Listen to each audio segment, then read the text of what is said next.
He was 4 when I made my first picture, and I was 26. So we kind of grew up together, and I spent all those years. And he was just, I can't say enough for him. He was just, it's a heaven for horses. That's where Trigger is. For years, a strange claim has been floating around the internet that Florida, in a desperate bid to fight its runaway python problem, quietly released thousands of snake-killing creatures into the Everglades. People laughed. It sounded like something out of a bad monster movie. A state so overwhelmed by one invasive species that it decided to fight fire with fire, unleashing a swarm of tiny assassins into the swamp and hoping for the best. Late-night hosts joked about it. Comment sections filled up with sarcasm. What could possibly go wrong, people wrote. Releasing more creatures to solve a creature problem. But here's the thing about internet rumors. Sometimes the joke and the truth are standing right next to each other, and nobody notices they're not actually the same story. The real version of this tale is stranger, messier, and far more unsettling than the meme ever gave it credit for. And once you understand what's actually crawling through the Everglades right now, you'll understand why scientists aren't laughing at all. To understand the snake-killing creature's story, you first have to understand the monster they were supposedly sent to fight, the Burmese python. This is not a small problem. This is one of the most dramatic ecological invasions in modern American history, and it started, as so many of these things do, with the exotic pet trade. Burmese pythons are native to Southeast Asia, but by the 1970s and 1980s they had become wildly popular pets in the United States. They were exotic, they were impressive, and, critically, almost nobody who bought a 2-foot baby python was thinking about what would happen when that snake grew into a 16-foot, 100-pound predator capable of swallowing a deer. Some owners, overwhelmed by what they'd taken on, released their snakes into the wild rather than deal with them. Others simply lost them. Then, in August 1992, Hurricane Andrew tore through South Florida as a Category 5 storm and leveled a python breeding facility near the Everglades, scattering hundreds of the snakes directly into prime wetland habitat. It was, in hindsight, one of the worst possible things that could have happened at one of the worst possible moments. Nobody involved at the time thought of it as the opening chapter of a decades-long ecological crisis. It looked, at the time, like a handful of isolated incidents, a released pet here, an escaped snake there, the kind of thing that might merit a local news story and nothing more. Wildlife officials had no real playbook for what an established population of giant constrictors loose in a subtropical wetland would actually look like, because nothing quite like it had happened in the continental United States before. Snakes are not supposed to become an apex predator problem the way, say, invasive fish or insects sometimes do. And yet here we are. The Everglades turned out to be close to perfect for Burmese pythons. Warm, wet, thick with cover, and absolutely stuffed with prey that had never evolved any defense against an ambush predator like this. There are no natural predators of adult pythons in Florida, aside from the occasional alligator that manages to take down a smaller one. Female pythons can lay as many as 100 eggs in a single clutch, year after year, and the snakes can live for 2 decades or more. Do that math over several generations and you get a population explosion with almost nothing standing in its way. The scale of what's happened to native wildlife because of this is genuinely staggering. Researchers studying the greater Everglades ecosystem have documented python stomach contents containing muskrats, deer, wild boar, threatened wading birds, bobcats, domestic cats, a goat, and, in one especially jaw-dropping case, dozens of alligators. In a controlled study, scientists released marsh rabbits into python territory specifically to measure predation, and within 11 months pythons were responsible for the vast majority of the rabbit deaths recorded. In areas where pythons have been established the longest, populations of raccoons, opossums, bobcats, and foxes have collapsed by well over 90%. This isn't an exaggeration for dramatic effect. It's what happens when an apex predator with no natural checks moves into a food web that never had time to adapt. So Florida did what any state facing an ecological crisis of this size eventually has to do. It started fighting back, publicly, aggressively, and with a level of creativity that honestly reads like science fiction. The most visible part of Florida's python war has always been the hunters. Starting in 2017, the South Florida Water Management District and the Florida Fish and Wildlife Conservation Commission began contracting professional python removal agents to work designated public lands across Miami-Dade, Broward, Collier, Lee, Hendry, Palm Beach, and Monroe counties. These aren't casual weekend trappers. They are paid, trained specialists who spend nights walking levees with flashlights, driving canal roads at a crawl, and wading into sawgrass in the dark because that's when pythons are most active. The state even brought in international expertise. In 2017, the University of Florida employed snake hunters from India's Irula tribe, a community with centuries of traditional snake-catching knowledge, to train local hunters in tracking techniques that Western wildlife agencies simply didn't have in their playbook. It worked. Within months, removal numbers jumped noticeably. Florida also turned python hunting into a public spectacle with the Florida Python Challenge, an annual competition, often nicknamed the Python Bowl, that invites members of the public to register, complete a training course, and head out into the Everglades to hunt for cash prizes. It draws hundreds of participants every year, from serious outdoorsmen to total amateurs who just want a story to tell. Some of the snakes caught during these hunts have been genuinely enormous. Pythons stretching past 17 and even 19 feet, weighing close to 100 pounds, hauled out of canals and preserves and put on public display as proof of just how bad the problem has gotten. And the numbers, over time, have added up. The state's python removal programs have collectively taken thousands of snakes out of the wild since 2017, with milestones marked publicly along the way: 1,000 snakes here, 5,000 there, each one announced with a kind of fanfare usually reserved for much happier occasions. Individual hunters have become minor celebrities within this world. One contractor working the levees near Big Cypress National Preserve became known as the program's most prolific hunter after pulling in well over 100 pythons in a little over a year. Another hunter, working with a small group of friends, hauled in a 19-foot python so large it had to be officially documented and weighed by conservation staff just to confirm the record. These aren't isolated stunts. They're the ordinary, grinding texture of a program that runs every single night, year-round, regardless of headlines. Separately, the Conservancy of Southwest Florida, a non-profit research group, has run its own removal effort since 2013 focused on a roughly 200 square mile slice of Southwest Florida, and by 2025 that single program had pulled more than 20 tons of python out of the landscape, including a record 6,300 pounds removed in one breeding season alone. 20 tons. That's the rough weight of a fully loaded city bus, entirely made of snake. Along the way, that same removal effort is credited with preventing more than 20,000 python eggs from ever hatching, a number that matters just as much as the adult removals, since every clutch of eggs left in place represents up to 100 new snakes the following year. But here's the sobering part, and it's the part that makes the release thousands of creatures rumor feel almost inevitable in hindsight.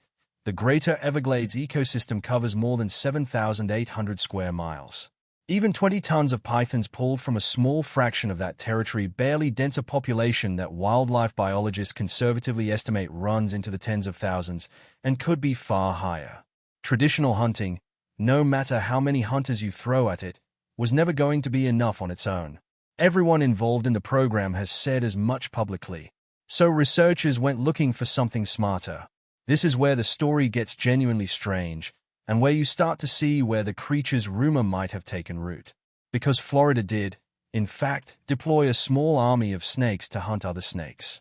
Just not the way the internet imagined. It's called the Judas snake technique, sometimes referred to as scout snakes. Researchers capture male pythons, surgically implant small radio or GPS transmitters into them, and then release them back into the wild, not to kill anything, but to betray their own kind. Burmese pythons are drawn instinctively to breeding aggregations during mating season, so a tagged male, tracked by biologists in trucks and on foot, will often lead researchers directly to a breeding female, sometimes surrounded by multiple competing males in what's grimly nicknamed a mating ball. Find the ball, and you can remove not just one snake, but several, along with a female that might otherwise have laid 100 eggs that season.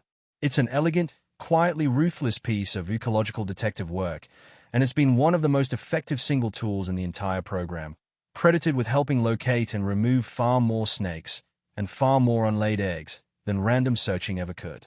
Alongside the scout snakes, Florida has used trained detector dogs that can pick up a python's scent from the air, thermal imaging cameras mounted on helicopters flying low over dense vegetation at dawn, and ongoing research into chemical attractants that might one day lure pythons into traps the way pheromone lures work on insects. Biologists have also studied python movement and reproductive patterns closely enough to identify likely breeding congregation zones before the season even starts, effectively predicting where the next mating ball is likely to form. None of these involve thousands of creatures. They involve a comparatively small, expensive, highly trained set of tools built around patience and precision rather than brute numbers, a handful of dedicated biologists and a few dozen tagged snakes doing the work that no army of hunters walking canal banks could ever do alone. It's worth pausing here on just how unusual this approach is in the world of wildlife management.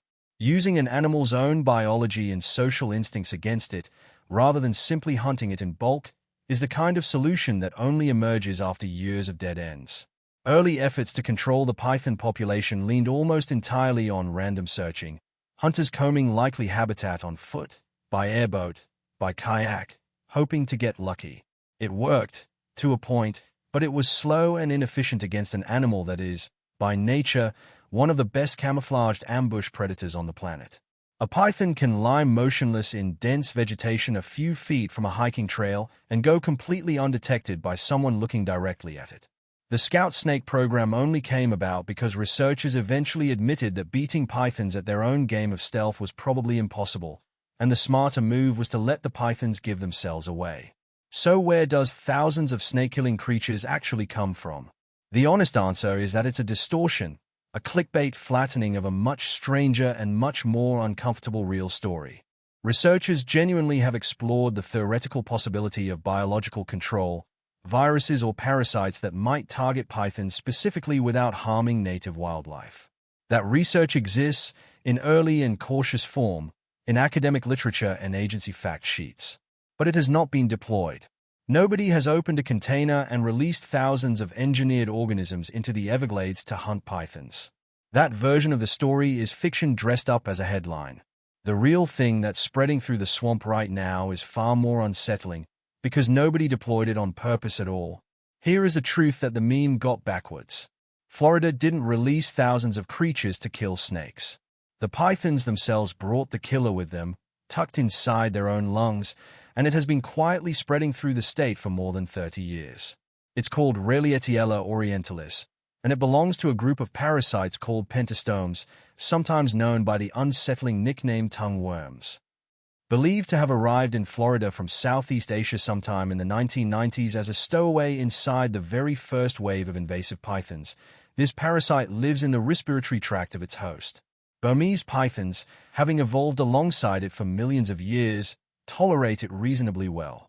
It's an old relationship, a kind of biological détente between species that grew up together. Florida's native snakes never got that evolutionary head start, and they are paying for it now. In 2012, a University of Florida wildlife ecologist examining a wild eastern garter snake found the state's first confirmed case of a native snake infected with this python parasite. It was an alarming discovery, and it turned out to be just the beginning. Since then, researchers have documented the parasite spreading into black racers, pygmy rattlesnakes, and other native species across dozens of Florida counties. At last count, more than 30. In one particularly disturbing case, a biology professor at Stetson University found live worms emerging directly from the mouth of a dead pygmy rattlesnake during a routine examination, a discovery that led to a wider study confirming the same infection in additional rattlesnakes nearby. For a native snake with no evolved resistance, an infestation of this parasite in the lungs can mean chronic anemia, breathing difficulty, and in serious cases, death. It doesn't discriminate by size or species the way a python's jaws do. It operates silently, internally, spreading snake to snake in ways that are much harder to track, much harder to remove, and honestly, much harder to fight than a 17-foot constrictor you can at least see coming down a canal bank. Scientists studying the parasite have explicitly described it as a second, hidden invasion riding on the back of the first one. An infection that arrived not because anyone chose to send it, but because it hitched a ride in the lungs of a snake somebody once thought would make an interesting pet. What makes pentastomes especially unsettling to researchers is how ordinary and overlooked they usually are. Most people have never heard the word pentastome in their life, and there's a reason for that. These are ancient, worm-like parasites that mostly live quiet, unnoticed lives inside the respiratory systems of reptiles around the world, occasionally affecting other animals as well. They're not the kind of dramatic villain that makes for an easy headline photo. There's no dramatic footage of a pentastome doing anything, the way there is of a 19-foot python being hauled out of a canal by two grown men.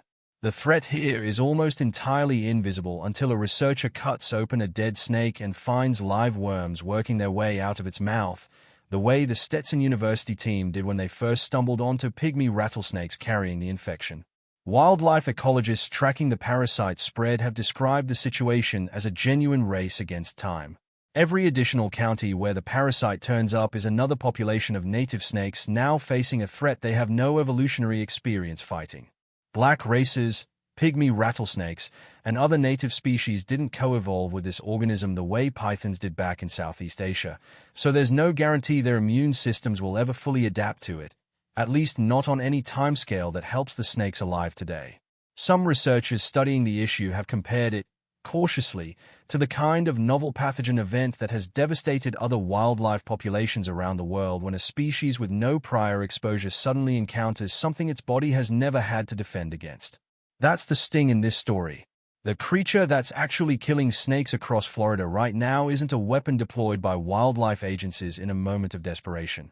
It's an unintended passenger, smuggled in decades ago, quietly working its way through an ecosystem that never saw it coming, turning what was already one of America's worst invasive species disasters into a layered one, an invasion inside an invasion. There's something almost comforting about the version of this story that went viral. The idea that a government agency, staring down an unbeatable problem, made a bold and slightly reckless call and unleashed thousands of tiny assassins into the swamp. It has a shape to it. A decision was made, by someone, for a reason, and you can imagine a meeting room where it happened. It's the kind of story that fits neatly into a headline and gets people to click, laugh, and move on. The real version doesn't offer that comfort. Nobody decided this. Nobody held a meeting and approved it. It simply happened, as an accidental byproduct of a much larger and much older mistake. The decision, made by individual pet owners decades ago, to bring an apex predator from the other side of the world into their living rooms without fully understanding what they were taking on.